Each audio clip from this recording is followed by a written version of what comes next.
The hospice nurse looked me in the eye and whispered, "She wants to speak only with you, not her son." The room smelled faintly of lavender oil and antiseptic, and my knees trembled as I stepped through the doorway.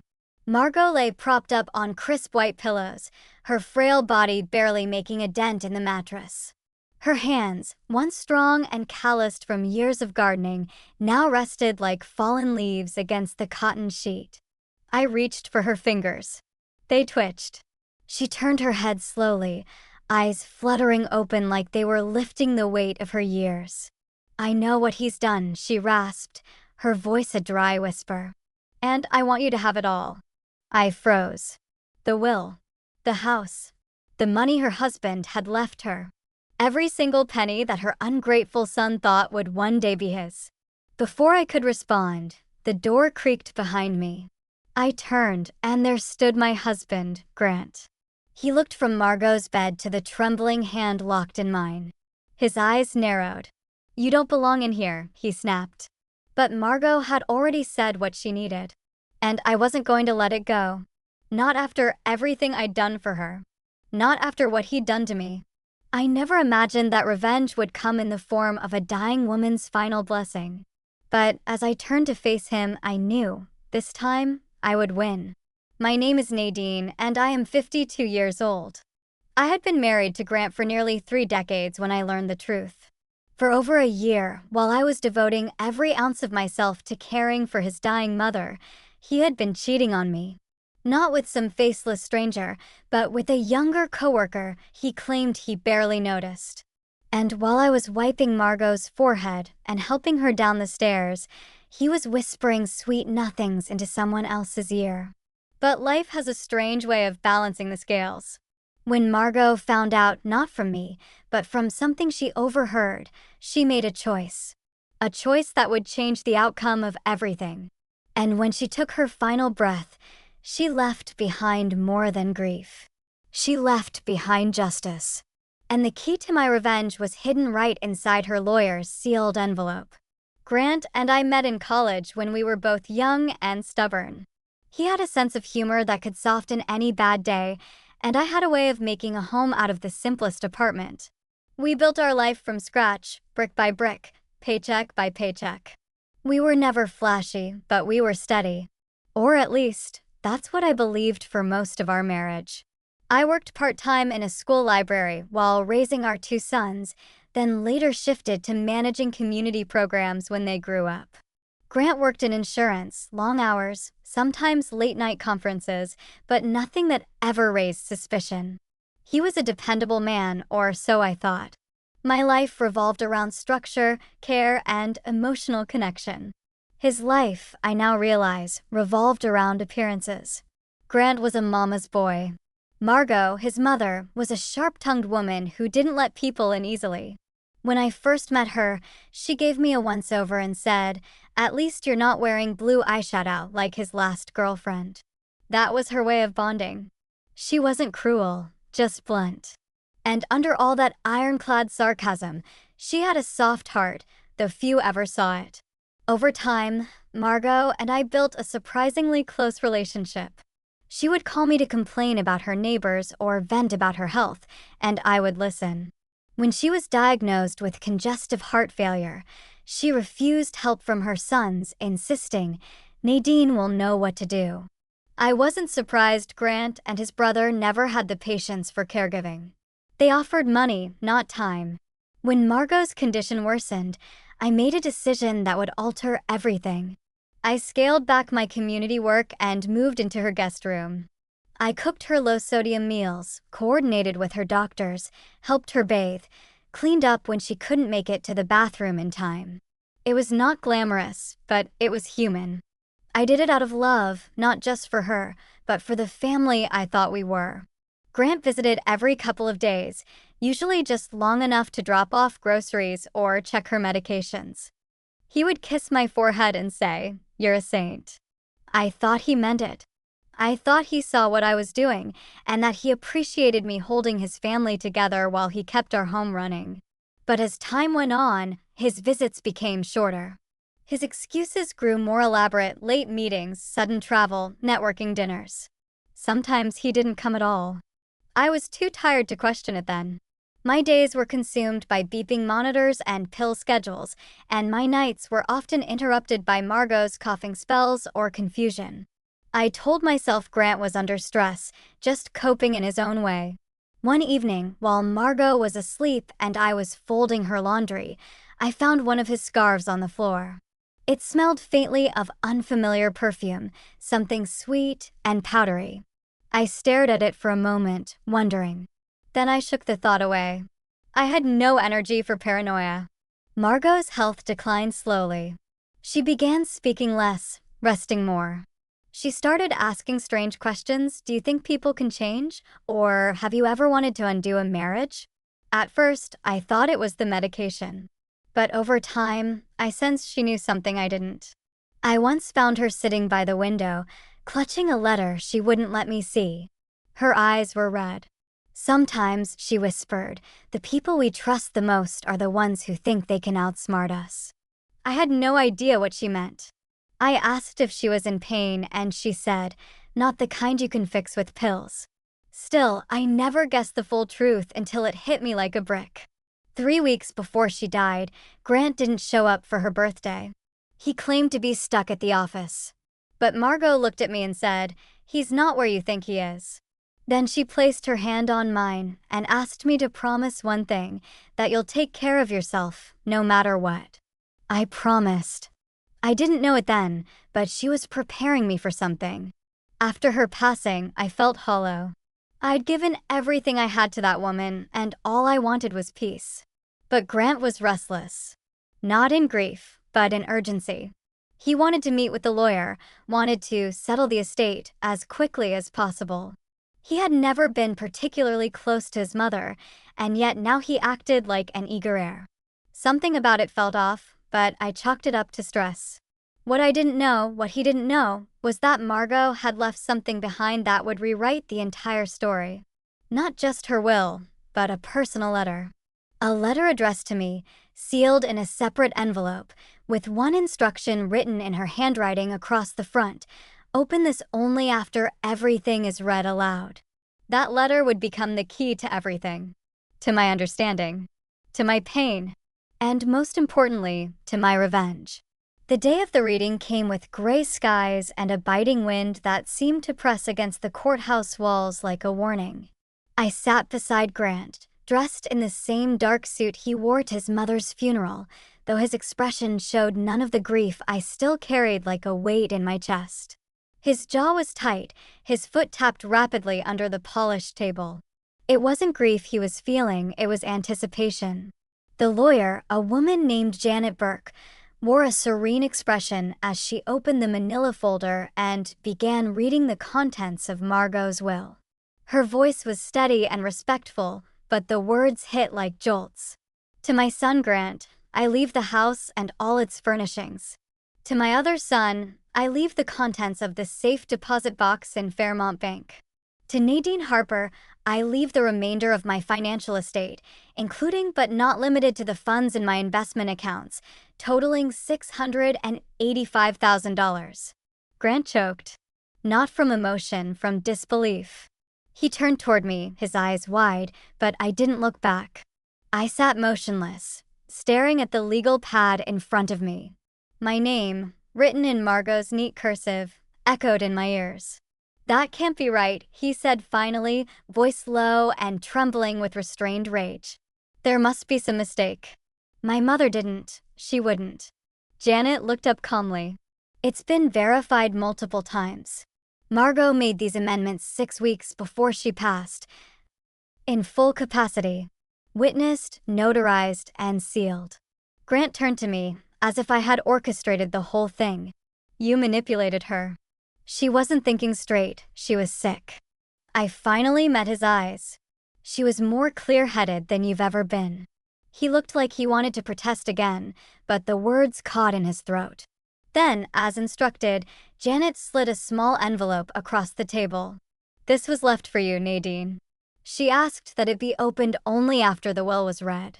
My hands trembled as I opened the seal. It was handwritten in Margot's careful style. Dear Nadine, You've given more of yourself than anyone else ever did, and I saw everything. I saw how you cared for me when even my own sons could not be bothered. But more importantly, I saw what Grant was doing behind your back. I wish I'd told you earlier. The woman is named Elise. He's been seeing her for months, bringing her to my house when he thought you were out getting prescriptions or walking in the garden. I never said anything because I didn't want to believe it myself. But a mother knows. When I revised my will, I did so because you were the only one who showed me real loyalty. Use what I've left you to build a life that isn't anchored to his betrayal. With love, Margot. I lowered the letter slowly. My pulse thudded in my ears. I felt Grant's eyes drilling into the side of my face, but I didn't speak. I simply folded the paper and placed it back in the envelope. I now knew her name, Elise. And I now knew what kind of man I had really married. Outside the courthouse, Grant followed me like a shadow. This isn't over, Nadine. You know she wasn't in her right mind.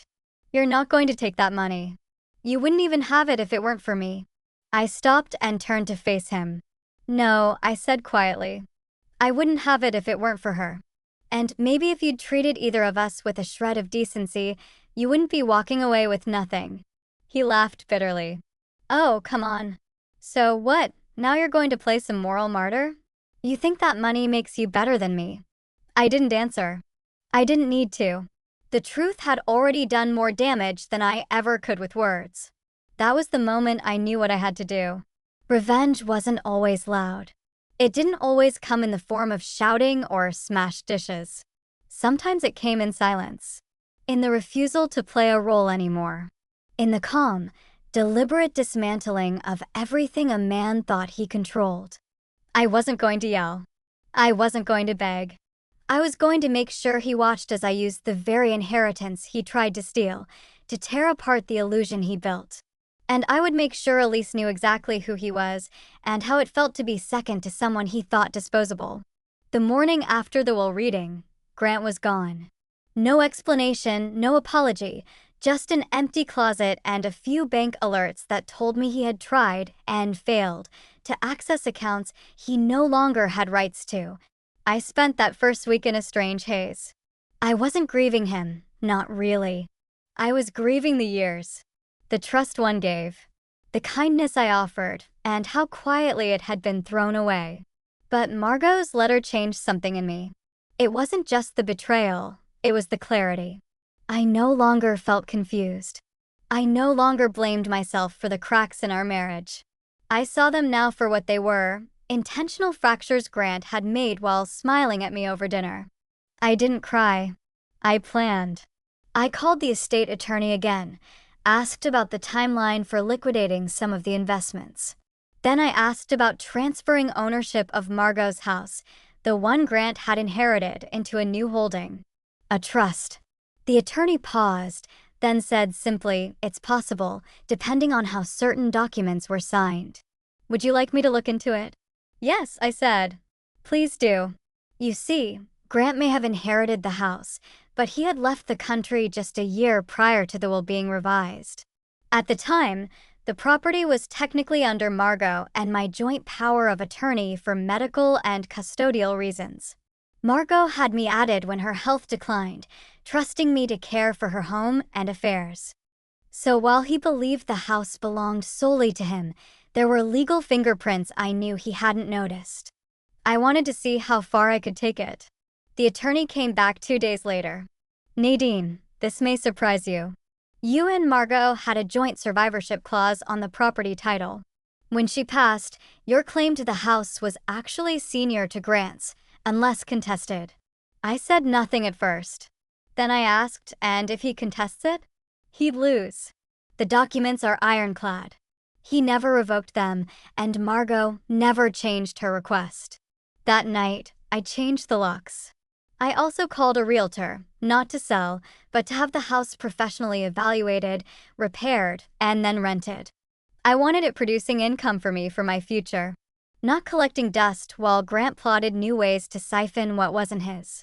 3 days later, I got a call from a number I didn't recognize. I let it ring out. Then came the voicemail. It was Elise. I don't know what you think you're doing, Nadine, but you don't own that house. You don't deserve that money. Grant told me everything. You manipulated his mother. We're going to the press. You're not going to get away with this." Her voice cracked on the last sentence. I listened to the voicemail twice, then deleted it. It was working. I wasn't just building my independence, I was shaking the fragile glass castle they thought they built behind my back. I never responded to Elise, but I didn't have to. Within 2 weeks, I got another call, this time from Grant himself. "Nadine, I'm calling to talk. We both said things we regret. Maybe we could meet. For closure. Closure." He wanted a door to sneak through. Instead, I spoke to my lawyer and had a cease and desist drafted, not only to prevent him from contacting me, but to establish a boundary ahead of the next step I had in mind. Because while I had left the marriage quietly, Grant had left financial footprints. Before he vanished, he had tried to move a portion of my retirement savings, funds I had earned independently over 15 years, into a shared investment portfolio. Except there was no such thing. It was a personal account he had opened in his name using a fake business address, hoping I wouldn't notice. But I had noticed. I just didn't act, not then. Now, I was ready. The estate funds from Margot's will give me options. I hired a forensic accountant and an aggressive litigation attorney. They found exactly what I suspected. Grant had siphoned nearly $70,000 from my private savings under the guise of portfolio maintenance. With Margot gone and me distracted by grief, he assumed I would never audit the withdrawals. He was wrong. The day he was served legal notice, he called again. This time he was angry. "You're doing this because of Elise? Because I moved on? You're bitter, Nadine. You're not entitled to my retirement." I interrupted. "You mean the money you stole from my savings while I was buying pain meds for your dying mother? That retirement?" He fell silent. I hung up. I didn't need his words anymore. I had his signature. I had his trail of theft. And I had every legal right to claim restitution from the very account he thought would fund his new life with Elise. The court proceedings began quietly. I never showed up with theatrics. I never raised my voice. But each document filed chipped away at the life Grant thought he could build from betrayal. The evidence was clear: bank statements, wire transfers, and the forged authorization he had used to redirect my retirement savings into a private fund. His lawyer tried to argue duress, that I had agreed, verbally during a time of stress, that I had always supported his investments. But the dates, the false addresses, and the routing paths told a different story. They showed deliberate concealment, calculated theft, and repeated access to funds that were never his. At one point during the deposition, he muttered something under his breath, something like, "You were always too good for your own good." I didn't respond. I just stared at the man I had once made soup for in the middle of flu season, who I had defended to his mother when she said he was too selfish to marry. She had been right. The court awarded me full restitution, plus penalties. I would get back every cent, plus damages. But that wasn't the part that made Grant sweat. It was what came after. You see, during discovery, my attorney had uncovered documents that suggested Grant had used Margot's declining cognitive state to coerce her into signing over early access to a trust fund she had reserved for charity. The documents were unsigned, but the emails were there. Enough to suggest intent. We didn't pursue it criminally, but we did share it discreetly with Margot's estate foundation, the same nonprofit board she had chaired for over 2 decades. They were not amused. Grant was blacklisted. His name, quietly but firmly, was removed from any promotional material tied to Margot's legacy. A foundation event that had once intended to feature a tribute to Margot and her son was revised. The tribute was now titled A Daughter by Choice. And it featured me. I hadn't asked for it. But the director called and said, "Margot told us stories about you. We know who cared for her.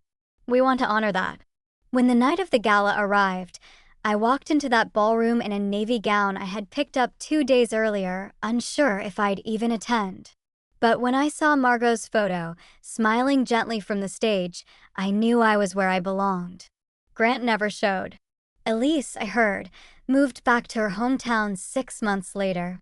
The last I saw, she had scrubbed her social media of every photo that once showed their little, perfect life. I didn't need to speak to her again. She wasn't my problem anymore. I had protected Margot's legacy. I had reclaimed my savings. I had closed the door that should have never been opened in the first place. But most of all, I had made sure the man who betrayed both his mother and his wife never profited from either. My revenge wasn't loud. It wasn't dramatic. It didn't play out with shouting or slammed doors or tears spilled in public. It was quieter than that, slower, deeper, and far more lasting. Once the legal dust had settled and the restitution order was finalized, I had options. I could have simply accepted the money, watched him crawl away into financial ruin, and started fresh.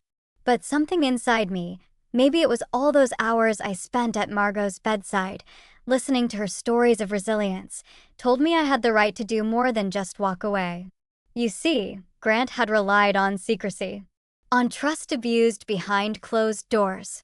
But the truth, when shared with the right people, is a more powerful force than rage ever could be. Margot's estate foundation, after reviewing the full report my attorney submitted, not only removed Grant from all events and documents, they also pursued a civil action of their own. I was never part of that lawsuit, but I watched from a distance as he was forced to return a large portion of what he had taken from her private accounts under the guise of managing her investments. It was poetic justice. But what came next was even more unexpected. Margot, in the final days of her life, had quietly amended her will. I had no idea. When I was summoned to the reading, I expected nothing. I had cared for her out of love, not expectation. The lawyer cleared his throat and read aloud, to the woman who showed me what loyalty truly looks like, who never asked for thanks, but gave me dignity in my last days, I leave the balance of my personal estate. I sat there frozen. I couldn't breathe. Tears welled in my eyes, not because of the money, though it was substantial, but because Margot had seen me. Truly seen me. Grant was present in the room. His jaw clenched, face pale, fists balled tightly in his lap. For once, he had no speech ready. No smug explanation. Just silence. Later, I learned that Margot had removed him from her personal will months before she passed. She had told her lawyer, "My son is not who I thought he was. But she's the daughter I wish I'd had." That line stayed with me. Not because it validated my revenge, but because it reminded me why I had survived the betrayal in the first place. Not to win, but to reclaim the life I had built with honesty and care. Still, I wasn't finished yet. With the inheritance Margot left me, I made one last move. I bought the lake house. The one Grant and I had once visited together on weekend getaways, the one he had once said, would be perfect for retirement. I bought it in my name alone. And then I renovated it. Not to flip it. Not to sell. But to turn it into a retreat for hospice nurses and caregivers who had burned out, like I nearly had. A quiet space to rest. To breathe. To be seen. I named it Margot's Place. Grant tried to challenge the will, of course. His lawyers filed a motion for undue influence. But they had no case. Every signature was documented. Every choice Margot made was intentional and legally sound. His claims were thrown out. Eventually, he moved out of the city. I heard whispers that he had taken up small accounting jobs, nothing like the high-flying consultant he once pretended to be. Elise left him less than a year after everything collapsed. Her name never came up again. And me? I didn't rebuild my life. I continued it. Because I had never lost it, not really. Grant didn't take it from me. He just revealed the cracks. And once I saw them, I filled them with gold. The people who stayed, who stood beside me in the storm, were all the family I ever needed. And Margot, even in death, stood beside me too. Her portrait now hangs in the entrance hall of Margot's Place, eyes kind, smile knowing. Every time I walk past it, I nod, because I know she would have been proud. It has been 3 years since I stood in that attorney's office and heard Margot's words echo through the silence. 3 years since the truth unraveled the illusion Grant had built, not just around our marriage, but around who he really was when no one was watching. In that time, my life has changed in ways I never imagined. Margot's place has become more than a retreat. It is a sanctuary. A place where people who give so much of themselves can finally receive something in return. Nurses, hospice workers, caregivers, they arrive weary, unsure, burdened by guilt or grief. And they leave lighter. I've seen it in their eyes, in the way they hold themselves after just a few days of rest. It is not just healing. It is justice, in its most quiet and enduring form. I never remarried. That part of me, the version who once built dreams around someone else's ambition, has been laid to rest. But I am not alone. I have friendships deeper than I ever had during my marriage. People who came into my life not because of who I was married to, but because of who I became after. I found strength in that version of myself. As for Grant, I heard he filed for bankruptcy after the second civil case. His name no longer carries weight in financial circles. He tried to reach out once, in a letter. It was short, hollow, something about misunderstanding, about forgiveness. I never opened it.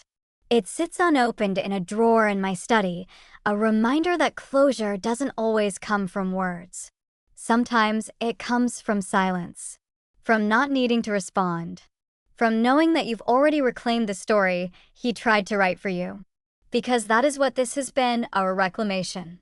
I was never just a wife, never just a caregiver, never just a woman standing beside a man. I was, and am, a force. One who stood when others would have crumbled, who saw betrayal and answered with purpose, not despair. And the best revenge?